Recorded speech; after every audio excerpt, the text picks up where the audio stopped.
Tangled in Tuscany. Chapter 21. Truth Unspoken. The morning sun filtered softly through the olive trees, casting long, gold-edged shadows across the courtyard. A quiet hum of activity drifted from the vineyard, but the guesthouse hallway remained still, except for the sound of a suitcase zipper being drawn with more force than necessary. Viola stood in the center of the small guest room, hair twisted into a loose knot, wearing wide sunglasses despite being indoors. A large tote sat open on the bed, half filled with scarves, notebooks, and a cluster of vintage bangles. Her departure had been on the calendar for days, but now that it was here, the act of leaving felt strangely weighted. Sophia leaned against the doorway, holding 2 mugs of coffee. "You'll give Chiara a heart attack if you try rolling that bag over the gravel." Viola smirked and took a sip as Sophia handed her one. "Please. I'm an artist. I glide. You clatter?" Sophia corrected, laughing. Viola didn't argue. Her gaze swept the small room, pausing briefly at the window. "I'm going to miss this view, even if it does smell faintly of grape skins and sunburn." They lingered a while in companionable silence, broken only by the faint drone of bees and the scrape of tires outside. Eventually, Sophia nudged Viola's hip with her knee. "Need help with the bag? Only if you want to see me fight that driver for control of the playlist," Viola said, her voice lighter than her eyes. As they wheeled the bag outside, vineyard staff called out soft goodbyes. Matteo offered a 2-fingered salute from the bottling line, and Leo gave a theatrical bow. Even Alessia, unusually formal, handed Viola a wrapped bundle of biscotti, with a nod that almost counted as affectionate. Viola, for her part, accepted every farewell with a wink, a compliment, or a story no one had asked for. But when Luca stepped out from the barn, wiping his hands on a cloth, the air changed. "Got a minute?" she asked him. He nodded, leading her to the far edge of the courtyard, where the stone met a low wall overlooking the lower rows of vines. Sophia watched them go, an odd tightness settling in her chest. Viola rested both palms on the sun-warmed stone, her sunglasses pushed up onto her head now, her expression unreadable. "I'm not great at these moments," she said without preamble. Luca folded his arms loosely. "You're better than most." She gave him a look. "Don't patronize me. I'm trying something new. Sincerity. It's exhausting already." He smiled faintly but stayed quiet. Viola turned toward the vines. "Your father was a hard man to read. You know." Luca's jaw tensed slightly. "He was better at plants than people." "True," she said. "But I saw the way he looked at you. Pride, buried under all that gruffness. It was there. Just hidden." He didn't respond. "I watched you both dance around each other," she continued, voice softer now, never saying the things that mattered until it was too late. And then he was gone. Luca looked down at the ground. A cicada buzzed nearby, then went quiet. Viola's voice broke through again, low and steady. "You can't control when someone leaves, but you can control whether they ever knew how you felt." Luca met her eyes.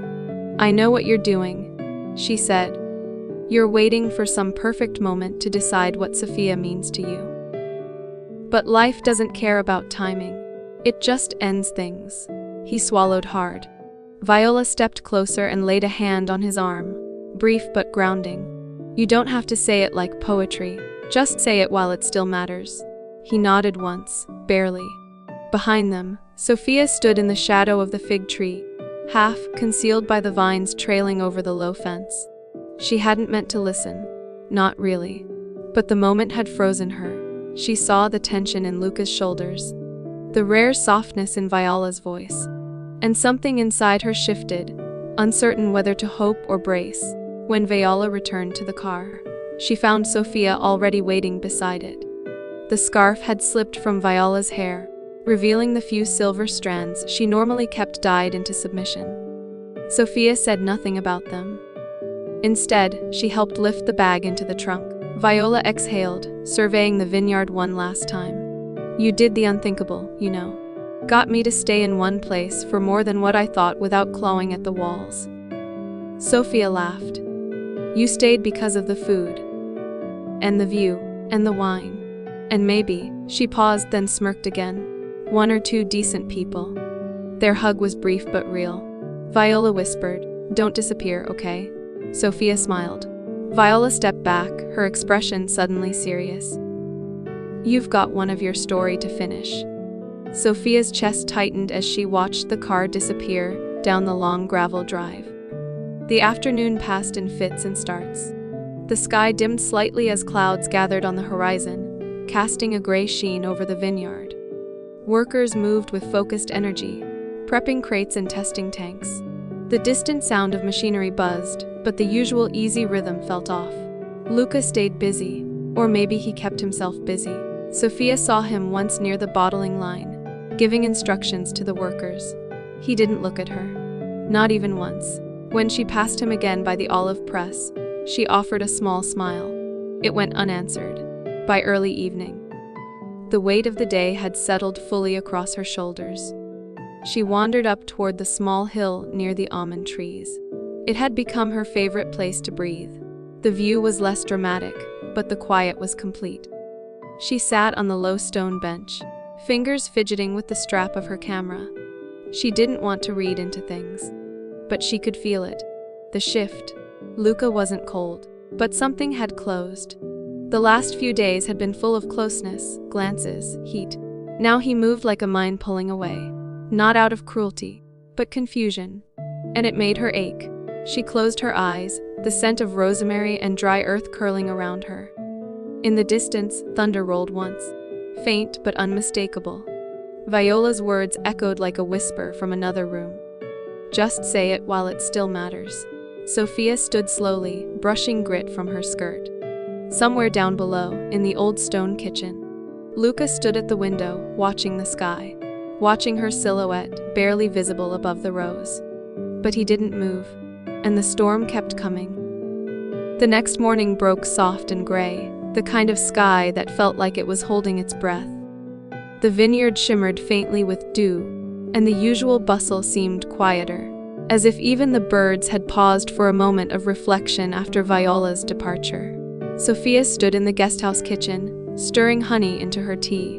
She hadn't seen Luca yet, or Alessia. The courtyard felt unusually still without Viola's voice ricocheting off the stone walls. But it wasn't just her absence that pressed on Sophia's chest. It was something more subtle, like an echo left behind. She wandered outside, drawn not by purpose but by a need to move. Past the fig tree, the courtyard, and into the corridor that led toward the family wing. The hallway was dim and still scented faintly of lemon oil and old wood. As she neared the far corner, voices drifted from the open archway of Alessia's study. She paused, not meaning to eavesdrop, not really. But the tone in Luca's voice made her still. "I just want to do what's right," he said. Low. Waited. Alessia responded, her voice firmer, and walking away from it. From her. "Is that right?" A pause. "She doesn't belong here forever," Luca said quietly. "We both know that." Sophia's breath caught. She couldn't move. Her heartbeat was a drum in her ears. "Don't assume what she wants," Alessia replied, a hint of heat beneath her words. "Or what she can't become." "I'm not assuming. I'm trying to protect her. And the vineyard." The words landed with a dull thud in Sophia's chest. She turned away before she could hear more. The rest of the morning passed in fragments. Sophia wandered the rows without her camera for the first time in weeks. Matteo offered her a sample from the latest batch, and she smiled and nodded, but the taste didn't register. When she returned to the bottling room, Luca was there, half bent over the aging logs, sleeves rolled, eyes focused. He looked up when she entered, offering the faintest nod. Nothing in his face betrayed tension. Nothing looked different, and yet everything did.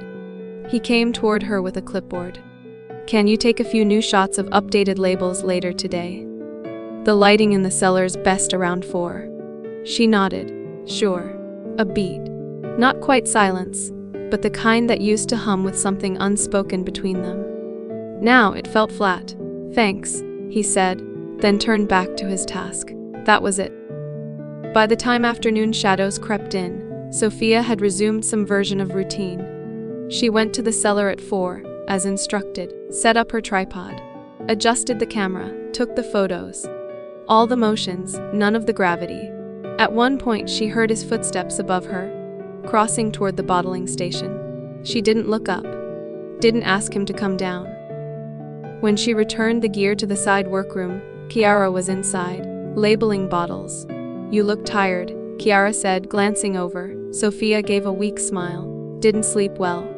Chiara didn't press, but her gaze lingered. That evening, the family gathered for a quiet meal. Alessia had made ribollita, and the table was set in the smaller dining room. No guests, no visitors, just the D'Alessandro core and Sophia, once so naturally folded into it, now feeling slightly adjacent. Luca sat across from her. His conversation was polite, asking after Chiara's upcoming delivery schedule and Matteo's blending ratios. But his eyes rarely found Sophia's.